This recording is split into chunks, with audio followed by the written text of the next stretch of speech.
قاسم وفيش شلونك يا مرحبا اخوي؟ سيدي. تعال هاي الكيم هاي دي بالليل وش في؟ هاي تمرد عليه ما قام يمشي مع السيستم مالي ابيك انا اليوم قطعه انا حاط ان انا عم بدوس بطني يوم من الايام وجا هذا اليوم.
The following is a last man standing match. There will be no disqualifications, no countouts, and no pinfalls. The only way to win is to incapacitate your opponent so they cannot answer the referee's count to 10. The last competitor standing will be declared the winner.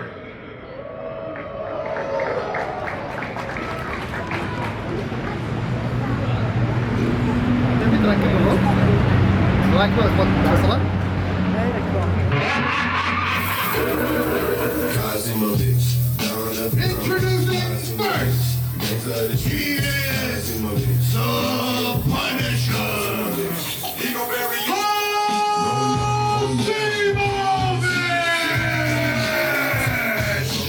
إذا أعزائي المشاهدين، سيداتي آنساتي سادتي، نحييكم هنا في ساحة مجمع الدانة 7 فبراير في بحرين مانيا رويال رامبل البحرين. وفي أولى المباريات بين قاسم وفيج وام كي ام.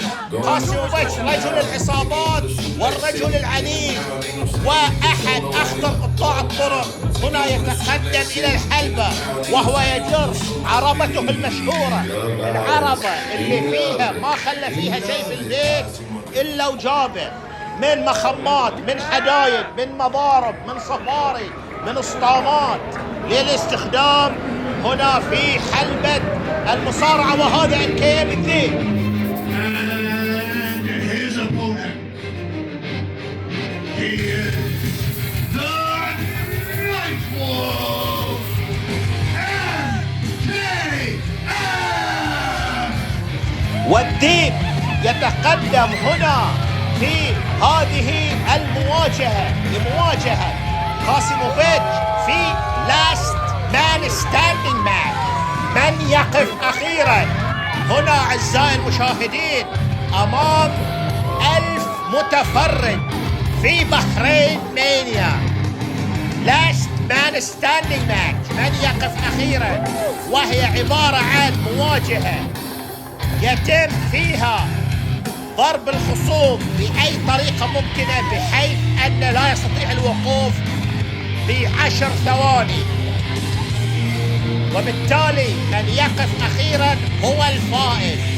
إذن أسلحة وقاسم وفيج وام كي ام، قاسم وفيج وام كي ام، وبدون مقدمات وقرع جرس البداية، قاسم وفيج وام كي ام، وتبادل لكمات هنا وضربة في منتصف الجسم من قاسم وفيج على ام كي ام، وبداية نارية لهذه المواجهة بين هؤلاء الأعداء الذي كان بينهم وبين بعض ثار بينهم وبين بعض، وهناك هيستوري وتاريخ بين الاثنين. ولذلك هنا في بحرين مانيا ذا رويال رامبل تكون تصفية الحسابات، تكون النهاية. اليوم يقول قاسموفيتش راح تكون كلمة اليوم فيها، لكن MKM والذيب نعم له كلام ثاني، وهذه محاولة MKM يعود بعد سيطرة جزئية من قاسموفيتش على زمام هذه المواجهة، ولكن اسقاط اي شخص اي مصارع لخصمه لن يكون بهذه الطريقة. لا لا لا، قاسموفيتش لن يستسلم بهذه الطريقة، لابد من مصارع لإحداث ضرر كبير للخصم ليتمكن من الفوز بهذه المباراة في هذه الليلة. إذا ليلة الأحلام هنا في بحرين مانيا برعاية من إدارة مجمع الدانة في العاصمة البحرينية المنامة، وهذا هو وسايد ووك سلام من قاسموفيتش على MKM، وإلبو دروب قوي جدا من هذا المصارع الضخم، المصارع العنيف. هذا اللي كنا نتكلم عليه. وقاسموفيتش يلجأ إلى كارت العربة الخاصة بقاسموفيتش والمليئة بالويبنز والأسلحة والأدوات المنزلية والمواد الملقاة والمجمعة من الشارع، وبالجيتار على ظهر MKM. والشارع هو مكان قاسموفيتش، هو مكان اللي يحبه قاسموفيتش، هو المكان اللي قاسموفيتش belongs to، هو الشارع. وحمادة بنفسه قال المصارع اللي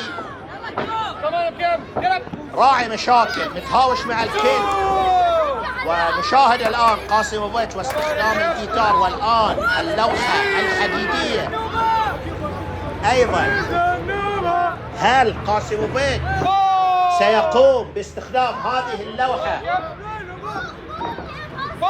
للضرب على رأس MKM؟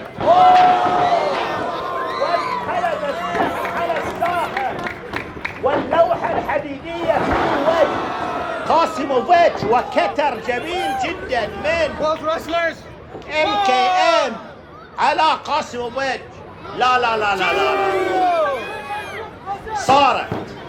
صارت وتشتد هذه المواجهة أعزائي المشاهدين، والحكم يقوم بالعد على 10، ولكن وين من راح يخلص على الثاني؟ وMKM يقوم بالنهوض، ولا زال قاسموفيتش مطروح أرضا، ولكن من متوقع قيام قاسموفيتش في هذه اللحظات وترقب من MKM ومحاولة لعمل كتر، ولكن وسباين باستر من قاسموفيتش على ذيب MKM. والحكم هنا يقوم بالعدل، وكما هو ملاحظ بأن الضرر الذي وقع على الذيب هو أكبر، بحيث أن قاسموفيتش استخدم الكثير من الأدوات. وهنا مرة أخرى إذا لا يكتفي قاسموفيتش والسطل الحديدي ومضرب البيسبول، ما خلى شيء إلا يستخدم قاسموفيتش هذه الأدوات والأسلحة، الأدوات المنزلية كأسلحة، ولكن يخطئ MKM الطريق عليه. MKM دي بالليل الدين في محاولة للعودة للمباراة، ومنع قاسموفيتش من جلب هذه الأسلحة ولكمات، تبادل لكمات، وهذا MKM يقوم بضرب جمجمة قاسم وبيج على طرف الحلبة. والزنوبة وهو أحد أعلام قاسم وبيج. قاسم وبيج وبالعصي الآن بالعصي على قاسم وبيج. ولكن قاسم وبيج ضربة من تحت الحزام، ضربة من تحت الحزام من قاسم وبيج. ويلحقها بدي دي تي.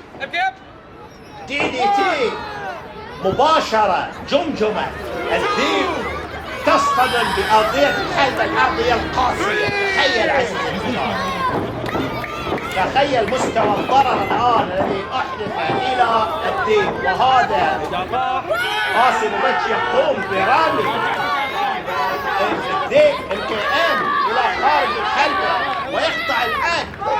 يعني الشخص يبغي يتهاوش، يقول لك ما يهمني اني اعد الذيب، يهمني اني اشفي غليلي، يهمني اني احدث اكبر ضرر ممكن على الذيب.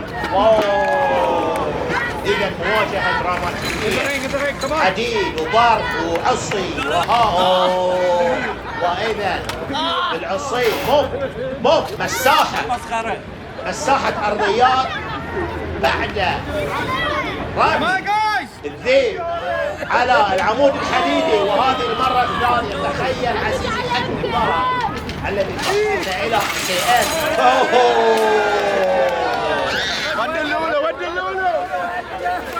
مواجهة تاريخية بين MKM والذيب هنا في الحرب التاريخي بحضور 1000 متفرج. أعزائي المشاهدين في بحرين مانيا، رويال رامبل البحرين.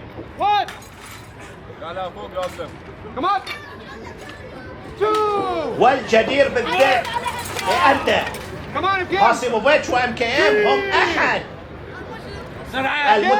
المتبارين في مباراة الرويال رامبل في هذه الليلة، المين ايفنت الذي سينقل فيها 30 شخص من بينهم هذين الاثنين.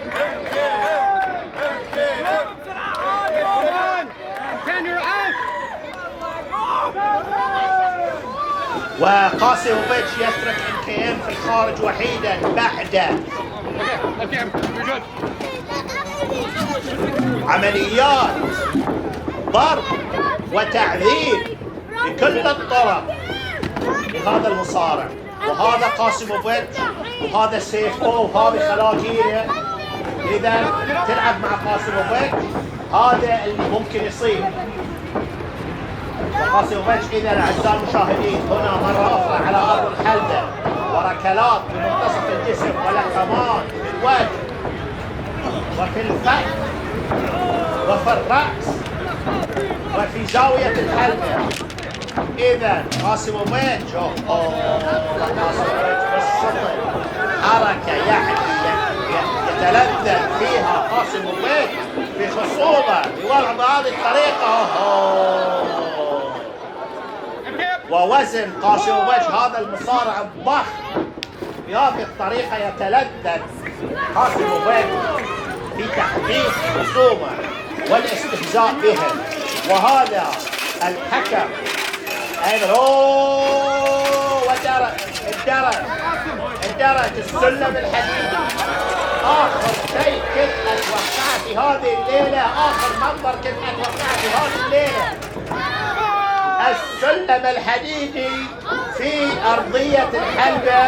قاسم وبيج والذيب MKM ذيب الليل. نهاية. قاسم وبيج النهاية، سمعناها بصوتك يا قاسم وبيج النهاية. وهذا MKM يقطع الطريق على خطة كانت في ذهن قاسم وبيج. يبدو أن قاسم وبيج كان يريد استخدام السلم الحديدي لإنهاء MKM من النهوض، ولكن MKM ينهض وقاسم وبيج أيضا. شو اللي قاعد يصير؟ وام كي ام يحاول يخلصها،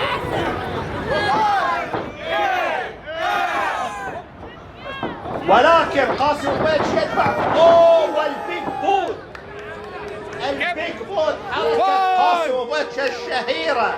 تخيل ان هذا البوت اللي نشوفه قاسم وبيتش، شوف الجوتي، تخيل ان هذا الجوتي في وجه الذيب، في خشم الذيب، بالامكان انه يكسر ضروس الذيب خلاص. وهذا قاسم وبيتش اذا شو اللي ناوي عليه؟ شو اللي ناوي عليه؟ مباراة تقريبا متكافئة ولكن مرجحة الى قاسم وبيتش من ناحية العنف. وهذه شو اللي ناوي عليه؟ وبوم، وقاسم وبيتش يحاول،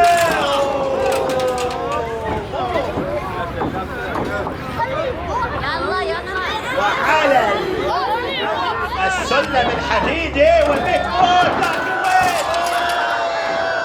ولكن الذيب، ذيب الليل يتدارك الوضع. وقاسم وبيتش من حفر حفرة لأخيه وقع فيها يا قاسم وبيتش. انقلب السحر على الساحر، وقاسم وبيتش تشربكت ساقه في السلم الحديدي.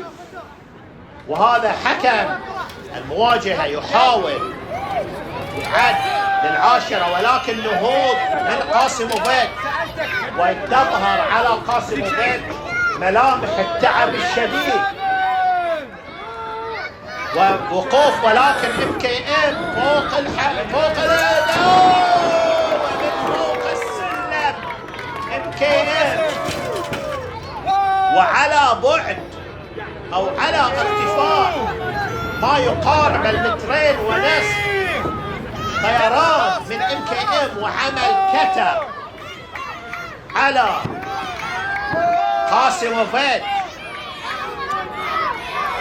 شو اللي قاعد يصير؟ ونهوض من ام كي ام الذي يطلب من الحكم مواصلة العد. هل هذه النهاية؟ ويبدو ان قاسم وبيتش قد اغمي عليه.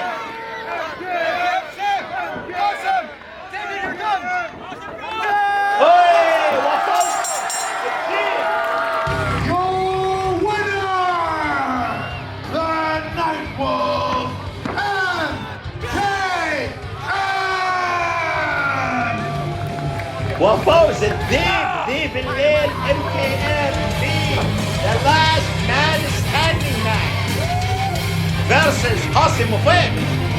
هنا اعزائي المشاهدين بحرين ميديا رويال رامبل البحرين في مجمع الدانا. اذا الليله تاريخيه بحضور 1000 متفرج، سبونسر باي دانا مول في مملكه البحرين. فوز ام كي ام، ونحن الان بانتظار المواجهه الثانيه في هذه الليله. وهذا قاسم وبيتش لا زال يهدد ويتوعد، وام كي ام يحيي الجماهير. اذا اعزائي المشاهدين بجيك مرة ثانية، نلقاكم في المواجهة الثانية في هذه الليلة.